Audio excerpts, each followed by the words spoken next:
Hey guys, how's it going? So today I'm going to be visiting the Mayones factory here in beautiful Gdansk, and very excited to see how these guitars are being made. We're going to have a little factory tour, maybe record some little snippets, check out some of the other guitars. I've been playing them for almost a year and really enjoying that. So I'm going to take you guys around with me, and I hope that we have a good time. So let's go and do it. All right then guys, we have Matt here. Ew. And he's kindly going to show us around, so let's go. Just a tiny bit, we'll see Yes. how it goes. Oh wow, already I'm excited. Yeah, so this is the, let's call it the dirty part of the production. So Yes. this is where we do all or most of the work with our wood. So this is where we glue our wood, this is where we cut it out, this is where we have the main CNC machine. Whoa. That cuts all the bodies of the bolt-on models. Yes. This one over here is our vacuum machine. Vacuum press. So we used to use the hydraulic presses, but they work only in one direction. And then they do not allow us to glue the armrest at the same time. With the vacuum press, which you can see over here, this one is a rubber thing. So it allows us to glue the top and the armrest at the same time because it sucks all the air out. Yeah. And then the rubber bends around the body. Oh. And it's extremely strong suction, so it allows us to glue the armrest at the same time as, so this is how the body looks like. Oh, and then cool. we have those are the random tops, but this is where we have the top. Yeah. So then we're gonna put the glue underneath it and put it like that under the vacuum press, and that allows us to glue the armrest to the so glue the top with the armrest at the same time. Amazing, amazing. So over here we have obviously a lot of wood, different parts of the production, different aspects of what we do. So those are the already cut out bodies that we have prepared for the other part of the production. So we build guitars in batches. So we try to aim for around 100 instruments a month, more or less. Wow. And then we divide them, those 100, it's 100 in general. So then we have to divide that 100 into different models that we do. Yes, of course. So then everything you see over here is already sold. So either for our dealers and their stock or for the end customers. Wow. We have plenty of wood waiting over here. We've got some bodies over there, but I'll show you the most expensive room in the company. Oh, that's what I'm talking about. So this one over here is our wood room. So this one is only part of what is in here. Oh man. Yeah, so people call it the vault or whatever. Yeah. We call it the wood room. Wow. But this is where we keep all the very, very nice tops. As you can feel, it's a little bit warmer in here. Yes. So we try to keep the right humidity and temperature inside. So we've got everything nicely prepared. So this one is a Buckeye from our recent delivery. Yes. The most, why we call it the most expensive room in the company. It's not about the materials itself. It's about the fact that most of them need to be shipped from the other side of the world just to come to our company. So then we can ship the guitar back to exactly where it came from. Exactly, yeah. Wow. So obviously all the maple comes from the Canada to US and from the US to us. Then we have different exotic materials. Buckeye comes also from. Oh yeah, so this one is very nice. This one is already Mega Master. Mega Master. Whoa. Yeah, of course. So I think this side is much better too. Wow. So this one goes to our dealer in Belgium. Right. Amazing piece. We try to have variety of from the 3A to all the master grades and things like that. But incredible. Even if you compare this 4A to this 4A, those look completely different. Of course. And then you have this is very subjective part of building guitars. Both of the stops are amazing, but they have different qualities. Exactly. And some customers prefer maybe wider quilt or maybe a little bit thinner. There is so many variety that is difficult to sometimes pick for which grade should be which top should be which grade. But it's David our boss has the most experience in that, so he travels and he picks. Incredible. So he's doing all the grading because sort of his subjective feel in that matter is the one that we sort of go with as a company. Yeah, he's very passionate about this, isn't he? Yeah, absolutely. I mean, he literally travels to the other side of the world and picks the wood and sees I like this part and not this part. So beautiful. That's such a great process. Recent addition that we have is the curly poplar. So this one comes from Italy. Oh, really? And there's not many companies that are actually using the quilted curly poplar. Yeah. It is slowly getting there. We've seen some smaller builders using them for quite some time, but we sort of decided that implement it into regular production. It's a very nice wood. It looks amazing and it's very easy to work with, which is another thing in terms of building guitars. Like, wood is so inconsistent. Yeah, I can imagine. It's such a difficult task. Like, even over here you can see, I'll try to give you a good example. Yeah, this one, for example. Both of these materials are quilted maple. Like, this one is almost completely white. This one is almost completely yellow. Yeah. And then try to make a blue color on it. So if you're going to apply the blue stain on this one, it's going to be blue. But if you're going to apply blue stain on this one, it's going to be green. Right. So that's the thing that not many people consider, that when we stain guitars, we have to use different stains depending on the different color of the Absolutely, that's incredible. Yeah. So it's, but also that came with years of fuck ups. Yeah, yeah, exactly. But we have a plenty of experience right now. So right now we don't make any mistakes in terms of colors. We use different stains as well. Yes. So right now we use mostly alcohol-based stains rather than water-based stains. They allow us to have much more vibrant color. Yeah. So I was able to source this koa, those 4 pieces. Yes. I probably could buy a very nice BMW just for those 4 pieces. Oh wow.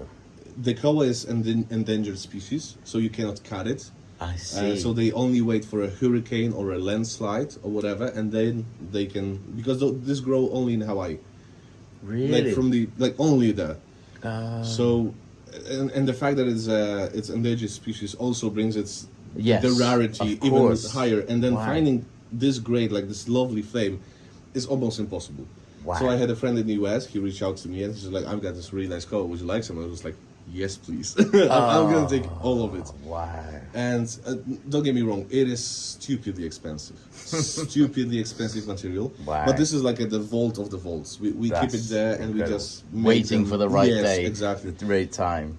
It's probably going to use it for a 45th anniversary models or things like that. So we have a little bit something special. Absolutely. And then we've got the... so this one allows us to do all the one-piece stops. Depending on how the customer prefers the grains, we can even go like that. Oh, wow. So the fact that one-piece stop is so expensive is because we need such a massive piece of wood, because that allows us to... It's very difficult. I'll try to get the...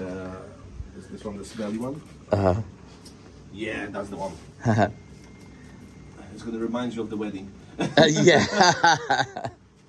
Oh shit, it's not work. I hate those things. Yeah, right. Oh, yeah, now we're going. Oh, yeah. So that sort of allows us to show the grains a little bit. Yes. And then you can sort of think, oh, if you want to prefer it this way, or maybe I prefer it that way. Wow. That allows us to sort of give the customer the option to to choose what he likes. Beautiful. Yes, thank you. Yeah. So this is where we have all the all the dirty machines and all the cutting and all the sanding. This is where we glue the bodies. We've got the master, the Super Cut 80. Yeah. Obviously. So this one we use for to slice the tops. It's a very good machine for slicing things up. Yeah, I've got one at home myself. Yeah, of course, yeah. In my shed. Exactly to the microscopic thickness. Yes. And then the whole table is at angle a little bit. Yeah. Then we've got a massive sander in there, so sandpaper just going over and over again. Wow. And that allows us to have the top at a little bit, the body at a little bit of an angle. Then when we're going to do the top, it's going to be at a little bit of an angle. Very nice. Yeah. And that sort of it allows us to. So this is the finishing room or the painting room? Yeah. So it's the spraying book obviously is in a different part of the production. Yes, sorry. It's sort of an option that sort of takes a lot of time. Yeah. But that sort of allows us for this nice natural wood finish. Of course. So yeah. What do we have here? So those are the samples of the colors, or the custom colors. So whenever either we come up with an idea for a color or a customer comes up with an idea, one thing that is very difficult to do is that as soon as you stain the guitar, there is no going back. Yeah. So we try to do it on a sample. So those are very, usually MDF or whatever type of material over here. Okay. And then very thin top. Of whatever style of wood that we're going to use. Yes. And then we work on a sample so we can work out the color, how it's going to behave on a natural wood, and how we're going to do it and how we're going to stain it. So this one, this one is the old one. We called it the Angel or whatever. I don't even remember, it's so old. Yeah. And then, Super cool. so we can always try new stains, new paints, new way of staining. So the ones that are most bonkers are over there. Okay. So this is where Rafa on film is doing all the custom colors. How's it going? So whenever we come up with something, we do it on a sample. Oh, so, that's and beautiful. you can see, so the Spider-Man. It's not really a Spider-Man, that's how. Oh yeah, the red on top as well. So this one will be stained. So we have few different aspects, few different production paths that we use for a different aspect of it. This one is first stained blue. Right. And then we stain it by hand with a purple outside. Yeah. And then we do a little bit of the airbrush of the purple color as well, or the pink color. That sort of blends in between the hand stain and the airbrushed color. But for example, color like this one is fully airbrushed around. So this one just, so it's depending on, it looks fairly similar, but you can clearly see where the airbrush is and where it's not so present. Depending on the color and on the finish that we are doing, those differences are quite visible. So this one, for example, is all hand stained. Yes. So those colors blend really nicely. And there is no like an edge to it. So some colors like need this edge, and some of those colors don't. So yeah, those are waiting to be stained. So we have different. So these are hydras?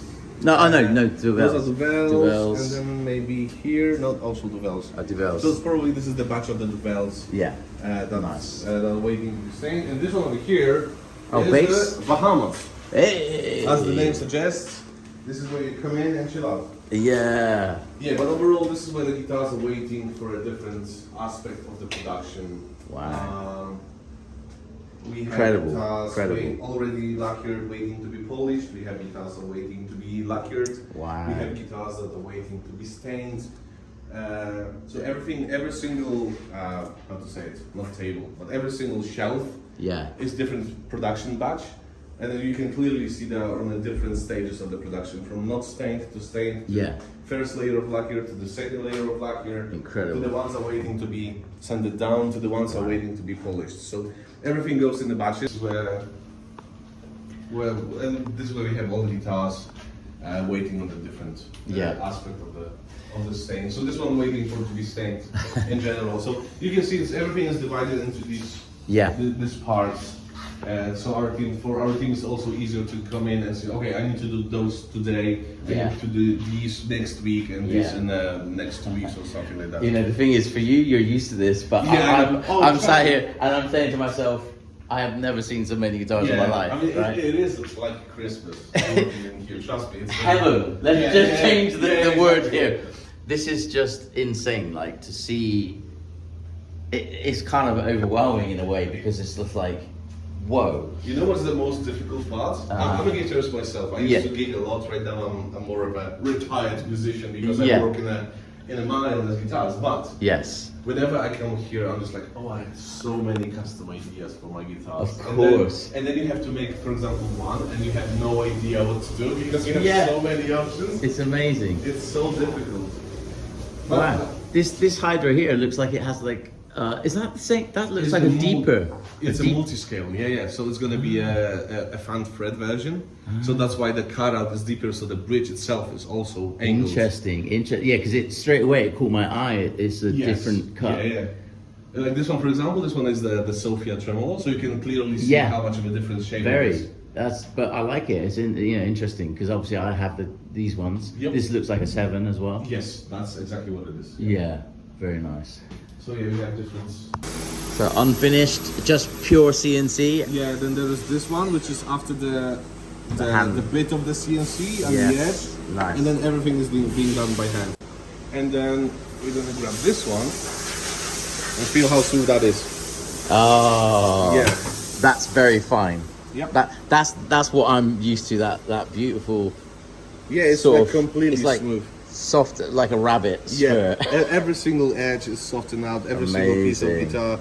So it's, as I said, it's the process that takes the most amount of time, simply because we have to do exactly the same thing over and over again. So this is where the guys are doing all the electronics, all the fretwork, all the hardware, tuning setup, and all those things that we we have certain standards for everything, but sometimes like custom, I like have a little bit higher action, for example. So this is where we sort of implement that, not completely matched. Yes. They like here, and this is where we put all the hardware, all the shielding, electronics. So what do we have here? So this is the latest addition to our basses and all the active instruments that we do. Yes. So we've got the rechargeable battery pack like implemented into the preamp and electronics. Yes. So you can check the battery level. You charge it with the USB-C cable, like Crazy. regular phone. If you want to be extra safe, you can switch to the 9-volt and use a 9-volt as a sort of spare battery or like a emergency battery. So if like hybrid. Yeah, exactly. So if you forgot to charge your rechargeable pack, you can just switch to the 9-volt and put the 9-volt in here. That's crazy. Or use it as a spot for hiding weed. And then here, so just to show this. And this one has the phones in, Yes. phones out and auxiliary in. So you can either use it. There are a few different aspects. We've seen people use that to jam. So you plug your whatever MP3 player, iPod or whatever, or phone, and then use it as a backing tracks for your warm-ups and things like that. Or you can ask your in-ear monitor guy to bring the signal to you rather than have external pack. You can plug it in here to your bass directly. Exactly, and then you can go with your in-ears from the bass, and then you can. The most important thing why it's so cool is because you can mix the amount of signal coming in from the auxiliary and your own bass. That's amazing. So you can, you can get whatever. Give me a full mix, and I'm gonna just add a little bit bass to my phones, and that's how it's brilliant used as well. So it's a cool addition. We are very happy with it. We make it. It's our own design. So it's available now, or is it just in process? It is available. So whatever bass you're gonna order right now, is gonna come up with this system. Well, it comes as standard. As standard, yes. Wow. For all our basses, Incredible. Absolutely. So when are you going to put that in the guitars? Guitarists are a little bit more difficult. I know. Wow. Well, what can I say? That was very inspiring. Looking at all the guys, literally meticulously by hand, finishing guitars, sanding guitars, assembling guitars.